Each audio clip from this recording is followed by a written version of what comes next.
So I go to my first seminar, and it was a life-changing event for me. This weekend for you can be a life-changing weekend for you if you let it. And I just want to say this, that how you play in here is how you're going to play out there. I'm telling you right now that this is the foundation of all of your success in network marketing, that you must get a grip on this right now. Otherwise, you're toast. You might make a couple bucks, but you'll never be rich. Who wants to be wealthy in this business? Raise your hand. Okay? Get this and get it now. Because you're going out in the marketplace and you get to take greatness to people. You get to hand somebody a gift that can dramatically change the direction of their lives forever. Do you understand that? That is powerful. You need to have a paradigm shift if you're going to attract greatness and attract great people. We want to attract great people into our business, yes? Right? So check this out. When you're going out in the marketplace and somebody says, is this network marketing? Is this network marketing? And you're like, we have executives, not distributors. So you're trying to, or you're hiding like, ooh, somebody asks you, is this MLM? And then they totally screw up and they say, is this LMN? Well, if you're going to make fun of me and try to make me sound stupid, at least let's get the OPQRST right. Is this LMN? I've actually had some idiot say, is this LMN? No, it's not. LMN? What is that? Are we in the middle of the alphabet? Seriously. Now, people are going to come to you. How many of you had somebody make fun of you because you're involved in a network marketing business? Yeah, doesn't that suck? That sucks. That doesn't feel very good, does it? But when you're coming from a position of belief, you cannot be touched. Nobody can touch you. And you must build your business on a foundation of belief. So when somebody says to you, is this network marketing? Your answer is, heck yeah, it is. If it wasn't, I wouldn't touch it. So the thing is, there's so many doubters in this business. So many people are not buying the story of network marketing. Nobody's going to buy your story until you do. This is the foundation of your success, you guys. You better start buying network marketing, because so many people are out there talking to people about their businesses. Just because you have a distributor ID number, it doesn't mean squat. Just because you're here, I mean, it's a great thing that you didn't make an excuse that you made it here. That's great. But that doesn't mean that you're operating from a position of belief. You better get these questions answered now. You can't do this just for the money. You gotta have your heart in it. You can't do a deal just to make some cake, okay? It will not last. You have to have heart. You have to be able to go out in the marketplace and know that you're doing a good service, because in any network marketing company, whether it's a product or service, the bottom line is you're bringing a good or a service to an end user. That's how the money's made. It's not about filling up garages with crap. It's about getting customers eating, drinking, tasting, rubbing, whatever, snorting, whatever they do with the product, right? Focus on one thing. You guys,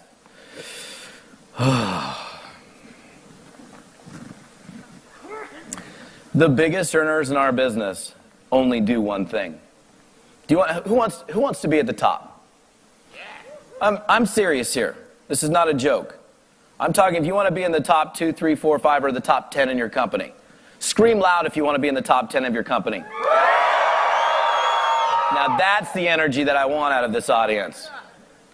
Well, you ain't going to do it by dilly-dallying around with multiple deals. And you know what? If people are making money in your company and you ain't, it's not your sponsor's fault. It's not the system. Well, we don't have a very good system. He wasn't there for a three-way call. You aren't very good for my three-way calls. It's not your product's fault. It's not the company's fault. It's not customer service's fault. It is your fault. You get to blame you for either your success or your failure. Either way. If there are people making money in your company, the grass is never greener on the other side. Outproducer strategy number 3 is pick up the pace. If you want to outproduce people, well, I'm gonna talk to somebody today. Then I'm gonna talk to somebody in a week from now. I'm going really fast.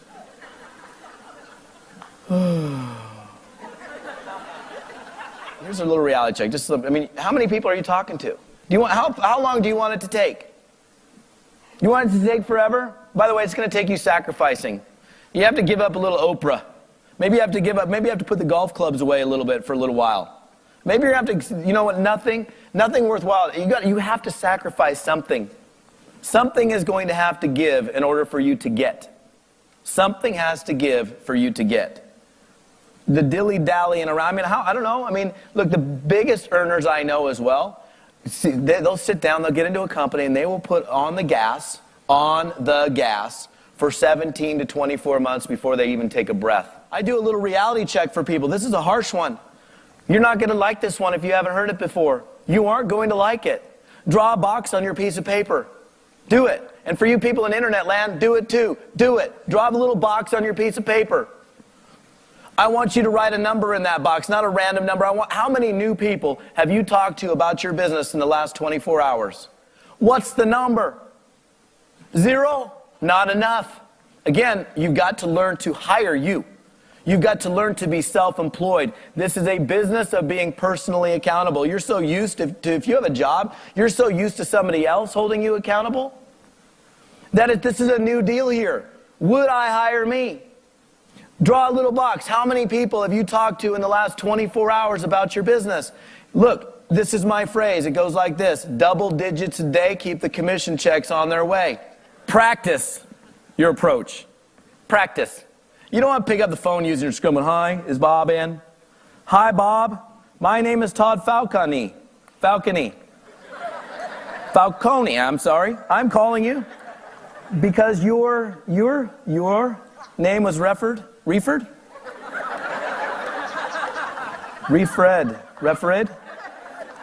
I've had people call me using the script that I wrote. Yeah. This ain't boomerang marketing. This ain't this. Like, you talk to a prospect and you throw out the opportunity, you just chuck it to them like a boomerang. Waiting for it to come back to you. Success comes to, again, what did I say the other day? Or what did the MC say the other day? Success comes to those people who come and get it. Go get the business. Don't wait for it. You will never make a dime in this business until you make contact with a human being. Do you understand me? You can't make no money. So you better, if you're going to make money, if your commitment is to make money, you better face the fear now. And here's what you do. You pick up the phone or whatever it is, and you make a dial. And you might click.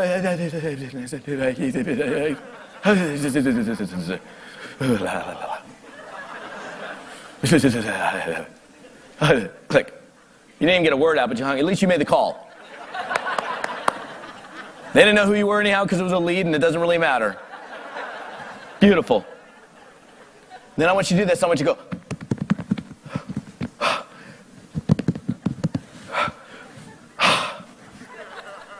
I'm alive. I've never seen anybody. You know what? God wants you to die right now. It's your time anyhow. You ain't going to die from prospecting. You might die by looking at the phone of old age. Pick up the phone and make a call. Touch yourself afterwards. Take a deep breath and go, I'm alive. A couple of little last minute tips. I want you to start using your ears. Pay attention. Pay attention to the simple clues people are giving you. When you call somebody up on a follow-up call and they don't show up, that is a clue that they're probably not interested. So don't call them 17 times. Well,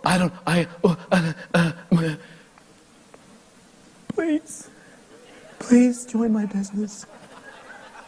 Won't you please? Because I need it. I'm pathetic, aren't I? That's what you're communicating by following up with somebody who's not responsible enough to call you back. You have to ask questions and start listening. Start asking the question, who do you know? Who do you know? When somebody says no to you, you better finish up each call. And I don't care. I want you to go put it on your phone. Type it up in really small, about 8 size print, bold. Who do you know? Put it on your iPhone. Tape it to your iPhone. I'm serious here. Post it in front of you on your whiteboard. Do something so it becomes habit. Start focusing on them. If you ask a question and you get somebody talking about themselves, it's all revealed to you. Do you understand? It's over for you. You will start bringing so many people into your business if you just simply start asking the questions and listening. And so my first lesson is this. When somebody has something that you want and they're willing to show it to you, you don't reinvent the system. And too many people get in this business and they think, oh, I want to do it my own way. Let me take your idea but tweak it and just make it a little bit my own. That's not really the recipe for success, is it? If somebody has something that you want and they're willing to show you exactly how they acquired it, why would you even think about for a moment of reinventing the wheel? How would you act if you were making $20,000 a month right now? Would you be acting differently than maybe you are right now? And if so, then start acting like that. Write it down. Go in your journal and go, if I was making $20,000 a month, this is the way I would act. This is the way I would act with my prospect. You can't get into this business and try it for a little bit. And there are a lot of people that even show up for seminars that have distributor ID numbers, that show up for events, that still have an out for themselves. That are like, hey, I'm going to go for a little while, and if this works out the way I expect it to work out, then I'm going to hang out.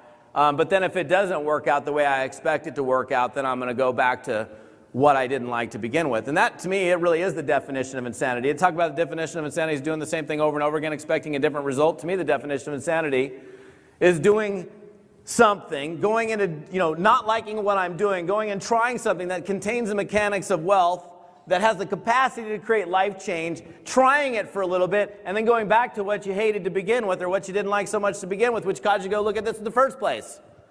Make sense? Why would you ever quit network marketing? My success has become because I've been willing to go get it. Your success, lay down sales happen every now and then, but you're not going to build a career on lay down sales. Waiting for something to happen. If you talk to somebody, initiate them in conversation, engage them in conversation, ask them a bunch of questions, obviously, get their interest, you end up handing them something or providing them some information about your opportunity, you better follow up with them and do it in a timely manner. I would choose not to work with you because of you're deciding not to follow up, and it really is just a decision. It's a choice that you make to get back to a person, yes or no. But as long as you're working yourself forward, paying attention to clues that people are giving you. The fact that you're here, the most important thing out of this weekend is that you take this information, whatever nugget of information, and you apply it. One of the things I say at a lot of my seminars is soak and apply. You can soak in the information, but then if you fail to apply it, it's like, I got an email one time from a guy, and I was like, that's an interesting email. It was just an email from a guy. And I was like, oh, I'm going to take this, I'm going to use it. I took the email, and in the next 3 or 4 days, I made over $14,000 just from some silly email some dude sent me. Because I applied the lesson that was taught in the email. So the important thing is that you take whatever you learn here and you apply it. Make sense? Okay. Are you guys ready? Yeah. Okay, good. All right, so here's the deal. You have two choices. You can recruit up or you can recruit down. Our natural human tendency is to recruit down the socioeconomic chain. That's our tendency. Our tendency is to recruit down the socioeconomic chain because we perceive it to be easier. When you get started in network marketing, it's so easy to talk to your broke friends and buddies and family members because they're broke, right? Then you have the successful rich people up here that you know. Every single person, I'm going to teach you guys some really powerful lessons right now. Every single person in this room has somebody successful up the and you know what I'm talking about, up the socioeconomic chain? I'm talking about recruiting good people. You want to recruit good people, people that are willing, able, capable of doing what we do in network marketing. You don't want to recruit these guys. Hi, is Bob in? Yeah. Hey, Bob, Todd Falcone, how you doing? Well, not so good. For me, it was a guy named Joe. He was a car dealer. He owned 5 dealership franchises. He owned a private jet. He had money. He didn't have fractional ownership in a jet. He owned the jet. He had some money. If you own a jet, you got some money, you think? So I wanted this guy, but he was super successful. I was broke, but I knew the guy. I'd purchased cars from him. So here's what I did with Joe. This is exactly how the phone call went. Hi, is Joe in? Yeah, Joe. This is Joe. I said, Joe, Todd Falcone. I go, how's it going? He's like, what's up? And he knew me. We were buddies. He was like 50-something, and I was like 20-something. But he knew me because I'd been in the dealership a few times. He said, what's going on? I said, Joe, listen, let me tell you why I'm calling. I said, first of all, I have amazing amount of respect for you, for your accomplishments, your success in your life. Honestly, I look up to you as one of my business mentors. It seems to me everything that you touch seems to turn to gold. And I admire you and your business success. I said, listen, I aspire to someday be as successful in my life as you've been in yours. Listen, Joe, let me tell you why I'm calling. I just started in a brand new business. I'm really excited about it. And I just respect what you do. And I'd just really appreciate it if you could do me a favor and take a look at what I'm doing and give me your honest to goodness feedback. Could you do that for me? I didn't say, do you see an opportunity? Do you want to supplement your income? You want to make some money? I didn't have to say any of that. All I had to do is say, Joe, no single person who has a heart can say no to that. How does that make you feel, honestly, when you're on the phone with somebody of that caliber? Somebody that sounds good, that's enthusiastic, that's outgoing, that sounds awesome, that's interested, that's all of those things rolled up into one. How do you feel? You feel awesome, right? Versus that person, which isn't fun. So I want you to take yourself there and say, well, I can go talk to this Bob guy that's negative and skeptical and broke and grumpy and and if I had to do that all day long, who would want to prospect? I wouldn't. Considering the fact that prospecting is the single most important activity, the one thing that you're going to do more than anything else, doesn't it make sense to be prospecting fun, good people? And the thing is, when you go up the socioeconomic chain one time, you'll realize that these people are actually easier to recruit than these people, because the people over here that are broke and grumpy, they're like, oh, well, can you call me in 6 months when I can get the $50 for the kid? Or, if it's so good, why don't you pay my way in? Have you ever heard that one? How much money are you making? Well, I'll get it in 6 months, but I'm not going to get the auto ship thing or whatever you call it. And then, yeah, I know. But then you go over here, and these people, they get it. Successful people become successful because they look at opportunity, they roll up their sleeves, they go after it, and you don't become successful and then go, oh, I'm not open to opportunity anymore. You stay open. In fact, most of the successful people that I know are now more open to opportunity today than they were in the past. If you don't have a plan right now, chances are you're going to fall into somebody else's plan, and their plan, I guarantee, ain't as good as the one that you'd have for you if you actually wrote one down. Plan on success, because if you plan on it, you'll get it. You're not going to succeed by just going through the motions and hoping that you're going to do it. And the other thing I think we need to do is exercise patience. Because we all get, when I signed up my first network marketing company, I thought for sure I'd be at 10 grand a month in 90 days. How many of you thought for sure, I'm going to be at 10 grand a month in 90 days? I quit my job. See, the problem with our programming is that we're programmed since childhood to expect things now, today, yesterday. Microwave ovens, McDonald's franchises, fast food craziness. We got to have it today. I mean, first time you deliver a paper, what do? They give you a check. You babysit, they do what? They give you some money. You do something for work, there's an exchange. In your mind, when I talk about this whole thing of a proper mindset, get it in your head and get it thick in your head that you need to have the proper mindset, that you come into this deal and that you exercise patience. It takes time to create the check. And people quit, the grass is greener over here. Oh, I made $32,000 my first month in this thing. I made $26,000 over here. Come on over here. And they end up hopping from program to program to program, hoping the grass is greener. Pick a horse and ride it, baby. Ride the horse.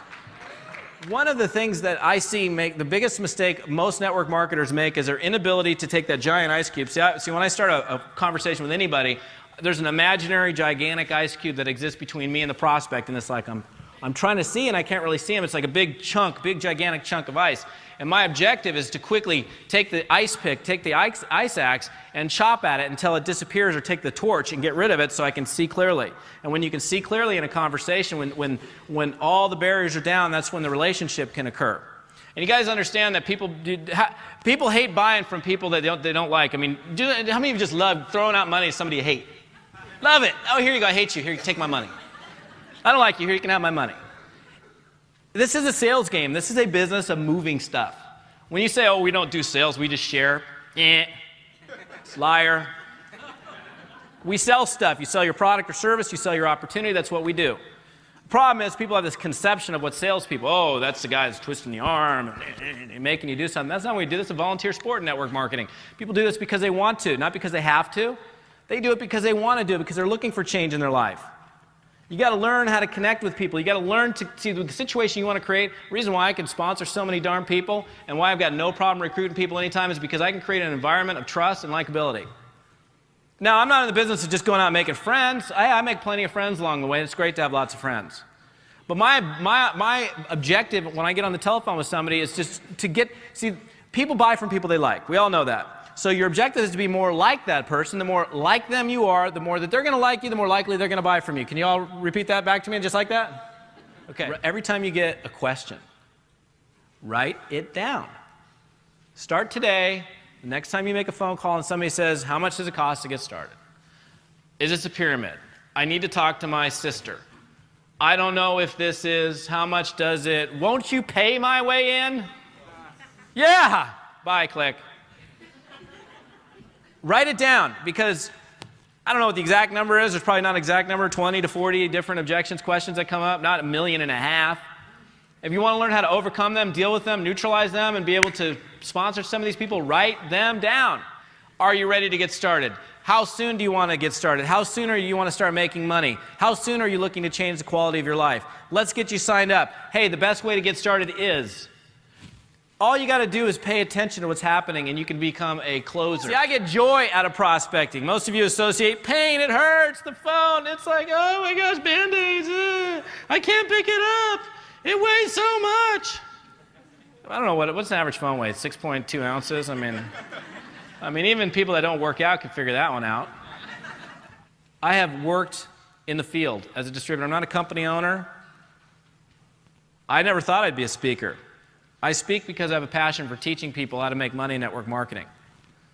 I have a passion for helping people succeed. Because what I found out, even though I struggled for a long period of time, it ain't that hard. We make it out to be a whole lot harder than it really is. And I'm not saying it's not hard work, because you're going to bust it. I mean, if you're going to make money in this business, you're going to bust it. You're going to commit, and you're going to have some sacrifices. But, you know, network marketing, scale of 1 to 10, 1 laying on the sofa, 10 brain surgery, we're probably about a 3. 3.5. But we make it to be like a 15. The funny thing is, my whole life, the people, and this is interesting, in network marketing, isn't it fun how the people that love you the most, your friends, your family, are the least supportive?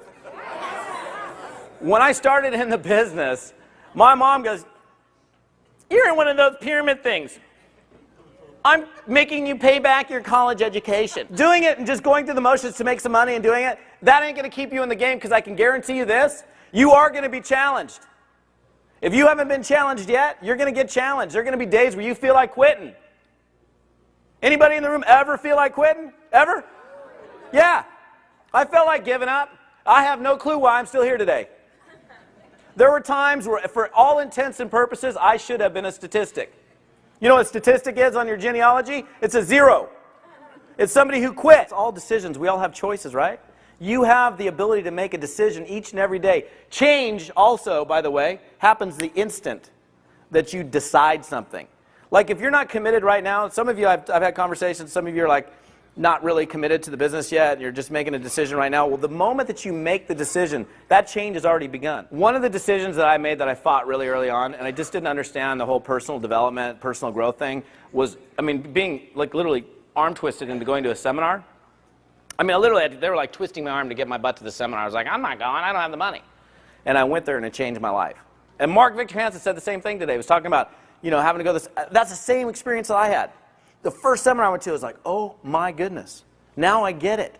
Now I understand. There's never been an event that I've ever been to and I was like, oh, I wish I had less people here. Even when I had hundreds of people from my own personal group there, I was like, oh my goodness. I just felt sorry. I felt sad for the people that didn't make the commitment to be there. You all deserve, if there's anything you're going to invest in, instead of a latte, invest in your personal education, your personal growth, your personal development. If you can get good at enrolling people consistently, easily, and effortlessly with joy, then you get to have all the other fun problems. You know what I'm saying? No, I'm serious. You can't experience all of the other fun problems unless you can easily enroll people. Because if you can't enroll anybody, you got no problems, other than the fact that you can't enroll anybody. But the other thing is like, well, what do I do? Because this person's doing this, and this person's cranking. Well, where do I spend my time? This person's lagging, this person's building. What do I? That's when, you know, you get to experience all those other things that happen in the business, but only if you can start consistently enrolling people. If you can consistently and easily enroll people, there's probably a good chance that you can teach other people how to do it, right?